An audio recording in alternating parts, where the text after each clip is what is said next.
Hello student. आज हम board परीक्षा की तैयारी के अंतर्गत ज्यामिति में चैप्टर नंबर 12 देखने वाले हैं, वृत्त एवं स्पर्श रेखाएं।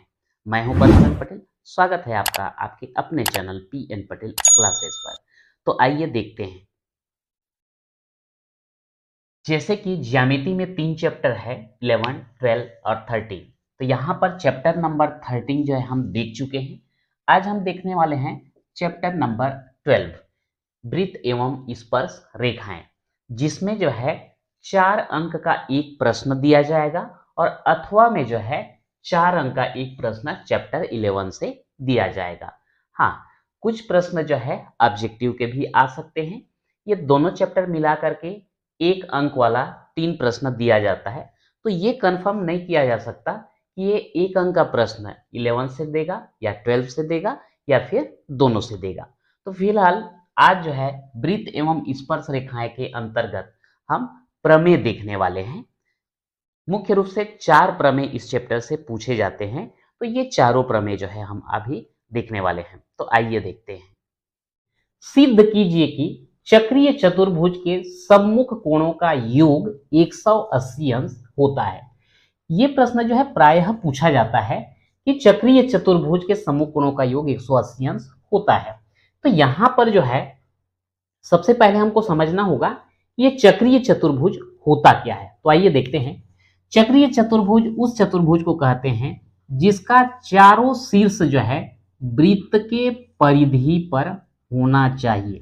जैसे एक चतुर्भुज है ए बी सी डी, तो इसके चारों शीर्ष जो लिया गया है ए बी सी और डी, ये चारों के चारों जो है कहां पर है? वृत्त के परिधि पर जो है स्थित है।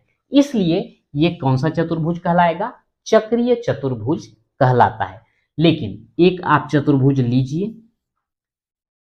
ये ऐसा ए बी सी और डी।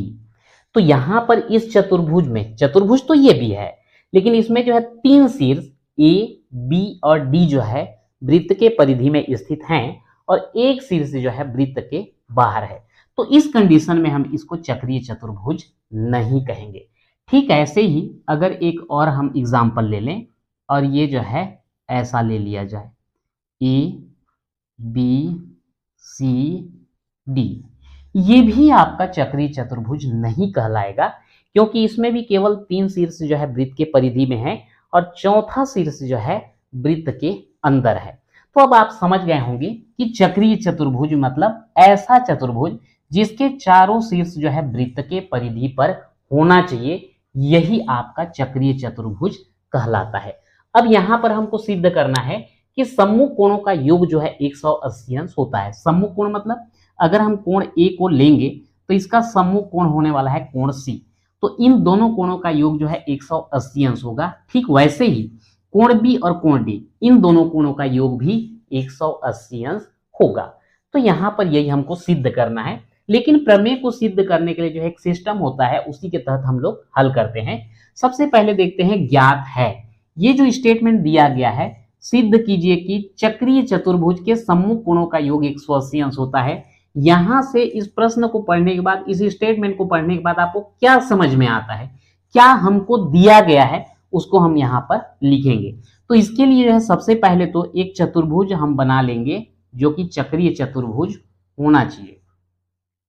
अब यहां पर एक चतुर्भुज ले लेते हैं ए बी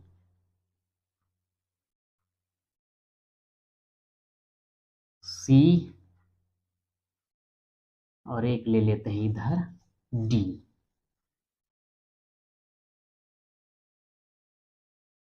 तो ये जो चतुर्भुज है ए बी सी डी, ये एक चक्रीय चतुर्भुज कहलाएगा। क्यों कहलाएगा? क्योंकि चारों शीर्ष जो है कहां पर है? वृत्त के परिधि में स्थित है। तो यहां पर हम लिख देंगे चतुर्भुज ए बी सी डी एक चक्रीय चतुर्भुज है। ये इतना हमको ज्ञात है। इसके बाद ज्ञात है के बाद हम लिखते हैं सिद्ध करना है। इसमें हमको क्या सिद्ध करना पड़ेगा ये भी हम लिखते हैं। तो बोला गया है सम्मुख कोणों का योग 180 अंश होता है, यही हमको सिद्ध करना है। तो सम्मुख कोण कौन कौन से होंगे, ये कोण ए और कोण सी, ये सम्मुख कोण कहलाएंगे। तो कोण ए और कोण सी को अगर जोड़ दिया जाए तो 180 अंश होगा। ठीक वैसे ही कोण बी और कोण डी, इन दोनों को जोड़ दिया जाए तो इनका योग भी कितना होगा, 180 अंश होगा। ये हमको सिद्ध करना है। इसके बाद देखते हैं रचना।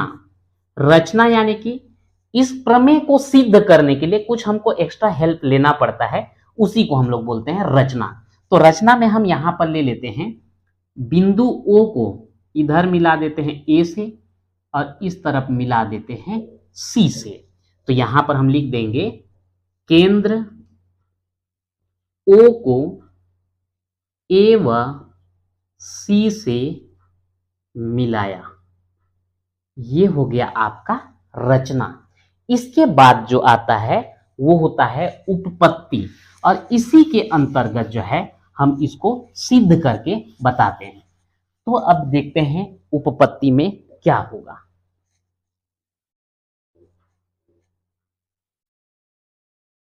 अब चूंकि यहां पर जो है इंपॉर्टेंट क्वेश्चन को ही हम लेकर के चल रहे हैं, तो एक सीरियली जो है हम नहीं पढ़ रहे हैं, एक प्रमेय का यहां पर हम लोग उपयोग करने वाले हैं। और वो प्रमेय है क्या, मैं बता देता हूं। अगर कोई भी एक वृत्त लिया गया है और इस वृत्त में एक चाप ले लेते हैं, मान लो पी क्यू, ये चाप पी क्यू ले लिए, तो ये चाप पी क्यू के द्वारा केंद्र में जितना भी कोण बनेगा, ये वाला कोण, इसी चाप के द्वारा शेष परिधि पर बनने वाले कोण का दुगुना होता है। कहने का मतलब इस चाप के द्वारा केंद्र में कोण ये बन रहा है, इसी चाप के द्वारा शेष परिधि में कोण ये वाला बन रहा है पी आर क्यू। तो ये जो कोण होता है ये वाला, इसका जस्ट डबल होगा। मतलब ये अगर 40 अंश रहेगा तो ये 80 अंश, ये अगर 30 अंश रहेगा तो ये जो है 60 अंश। इसी प्रमेय का जो है हम यहां पर उपयोग करने वाले हैं। तो कैसे, यहां पर देख लेते हैं, ये कोण ए ओ सी, मतलब इधर वाला कोण अगर हम लेंगे कोण ए ओ सी, तो ये कोण जो है ये वाले कोण का जो है जस्ट डबल होगा। अब इसको लिखेंगे कैसे, स्टेटमेंट को लिखना पड़ेगा हमको। किसी चाप द्वारा केंद्र पर बना कोण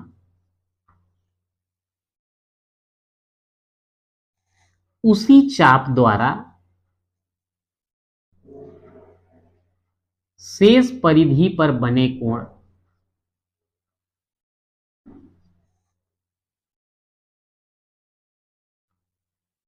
का दुगुना होता है।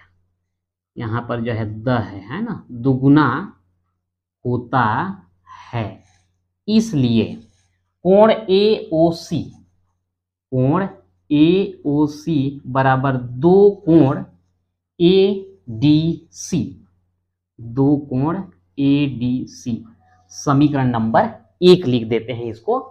अब यहां पर जो है कोण ए ओ सी बोलने से थोड़ा सा कंफ्यूजन होता है कि ये जो कोण ए ओ सी हम लोग लिख रहे हैं, ये इधर वाला कोण है कि इधर वाला कोण है।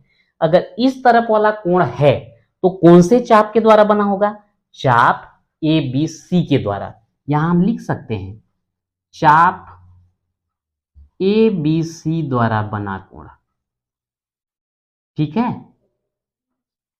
तथा फिर से हम ले लेते हैं कोण ए ओ सी, यानी कि इधर वाला ले लेते हैं, इस तरफ का कोण ए ओ सी। तो ये वाले कोण का जो है जस्ट डबल होगा कोण ए बी सी का। तो लिख देंगे दो कोण ए बी सी, समीकरण नंबर 2। और ये जो कोण हम लोग ले रहे हैं ना, वो कौन से चाप द्वारा बन रहा है, ए डी सी द्वारा। तो यहां लिख देंगे चाप ए डी सी पर बना कोण, सॉरी पर नहीं द्वारा, ठीक है। अब यहां पर ये दोनों समीकरण को हम जोड़ देते हैं। समीकरण 1 व 2 को जोड़ने पर तो कोण ए ओ सी प्लस कोण AOC। हम चाहते तो एक को जो है AOC तो लिखे, दूसरे को COA लिख सकते थे, लेकिन कोई दिक्कत नहीं, समझ में आ जाएगा। 2 कोण ADC प्लस 2 कोण ABC। अब आपको पता है कि ये कोण और ये कोण, अगर ये पूरे कोण को जोड़ दें तो कितना आ जाएगा, 360 अंश, बराबर 2 को कॉमन ले लो, कोण ADC प्लस कोण ABC, 360, ये 2 उधर गुणा हो रहा है, इधर लाएंगे तो भाग हो जाएगा। और ये कोण ADC जो लिख रहे हैं ना, उसको आप लिख सकते हैं कोण D, और ये जो ABC लिख रहे हैं उसको लिख सकते हैं कोण B। 360 को 2 से भाग देंगे तो आएगा 180 अंश, इसको पलट देता है, कोण B धन कोण D, या चेंज कर दो, कोण B धन कोण D बराबर 180 अंश। और ये जो है आपका सिद्ध हो गया इसमें से सेकेंड वाला, कोण B धन कोण D बराबर 180 अंश। तो यहां पर हमारा सिद्ध हो गया कोण B धन कोण D बराबर 180 अंश, सिद्ध। अब यहां पर एक स्टेटमेंट लिख देते हैं, इसी प्रकार सिद्ध किया जा सकता है कि कोण A धन कोण C बराबर भी 180 अंश, और ये भी आपका सिद्ध हो जाएगा। तो इस प्रकार से ये आपका प्रमेय जो है सिद्ध हो जाता है। अगला प्रमेय देखते हैं, सिद्ध कीजिए कि बाह्य बिंदु से वृत्त पर खींची गई स्पर्श रेखाओं की लंबाइयां बराबर होती है। अब यहां पर एक शब्द आया है स्पर्श रेखा। ये स्पर्श रेखा होता क्या है, मान लेते हैं कोई भी एक वृत्त ले लिए और बाहर एक कोई बिंदु ले लिए A, और यहां से जब इसमें ऐसा हम रेखा जो है ऐसे खींचते हुए जाएं,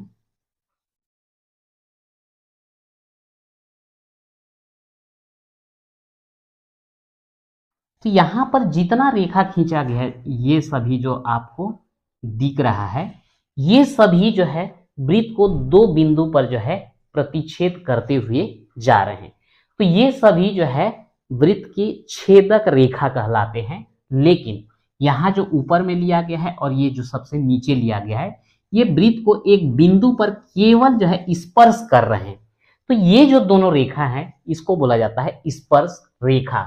तो यहां पर बोला गया है कि बाह्य बिंदु से, बाह्य बिंदु एक ले लिया हमने A, वृत्त पर खींची गई स्पर्श रेखाओं, यहां से एक स्पर्श रेखा खींचा गया AP, दूसरा स्पर्श रेखा खींचा गया है AQ, की लंबाइयां बराबर होती हैं। ये हमको सिद्ध करना है कि AP और AQ ये दोनों स्पर्श रेखा की लंबाई कैसा होगा, बिल्कुल बराबर होगा।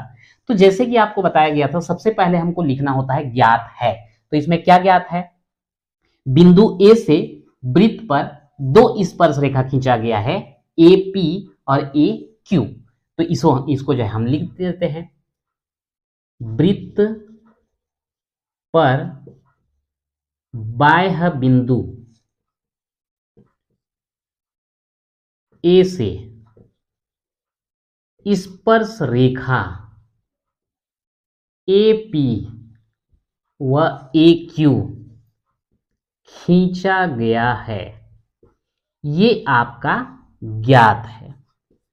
सिद्ध क्या करना है, सिद्ध करना है के अंतर्गत आपका आएगा ये जो दोनों स्पर्श रेखा हैं AP और AQ, ये दोनों जो है आपस में कैसे होंगे, बराबर होंगे, ये हमको सिद्ध करना है। अब इसको सिद्ध करने के लिए हमको कुछ रचना करना पड़ता है, और वो रचना क्या है, बिंदु O को P से, Q से और A से मिलाया गया है। तो यहां पर बिंदु O लिखें या फिर केंद्र लिख देते हैं, केंद्र O को A, P व Q से मिलाया गया, ये आपका जो है आप रचना कर लिए। ठीक है, अब इसके बाद जो है हम इसको जो है सिद्ध करेंगे, और सिद्ध करने के लिए क्या किया जाता है, हम लिखते हैं उपपत्ति। यहां पर देखते हैं कि हमको दो त्रिभुज मिल रहे हैं, त्रिभुज ओ ए पी और ओ ए क्यू। ये दोनों त्रिभुज में हम देखते हैं त्रिभुज ओ ए पी व त्रिभुज ओ ए क्यू में क्या मिलेगा देखते हैं। यहां पर ओ पी और ओ क्यू ये दोनों बराबर हैं, ओ पी बराबर ओ क्यू, कारण ये दोनों जो है इस वृत्त के क्या बनेंगे, त्रिज्या बनेंगे, इसलिए त्रिज्या बराबर होते हैं तो ये बराबर हो गया। दूसरा चीज, यहां पर ये 90 अंश होगा और ये भी 90 अंश होगा। हम इसको पहले लिखते तो ज्यादा अच्छा था, कोण ओ पी ए और ओ क्यू ए लिख देता हूं, कोण ओ पी ए बराबर कोण ओ क्यू ए, यहां पर लिख देता हूं समकोण, दोनों के दोनों समकोण हैं। और एक जो है ओ ए बराबर ओ ए, दोनों में उभयनिष्ठ है, ओ ए बराबर ओ ए, तो ये हो गया आपका उभयनिष्ठ।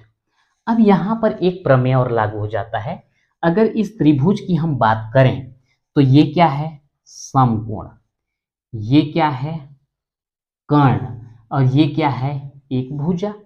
यानी कि यहां पर एक प्रमेय लग जाता है, समकोण कर्ण भुजा प्रमेय से ये दोनों त्रिभुज जो हैं सर्वांग सम हो जाते हैं। त्रिभुज ओ ए पी और ओ ए क्यू, अगर दोनों त्रिभुज सर्वांग सम हो जाएंगे ना तो इनके संगत अवयव बराबर होंगे, तो उस कंडीशन में ए पी और ए क्यू कैसे हो जाते हैं, बराबर हो जाते हैं। तो इस प्रकार से देखते हैं कि ए पी बराबर ए क्यू, और ये हो गया आपका सिद्ध। तो आज हमने दो महत्वपूर्ण प्रमेय पर चर्चा किया, बाकी दो प्रमेय जो है हम अगले वीडियो में कवर करेंगे। तो आज के वीडियो में इतना ही, मिलते हैं नेक्स्ट वीडियो में।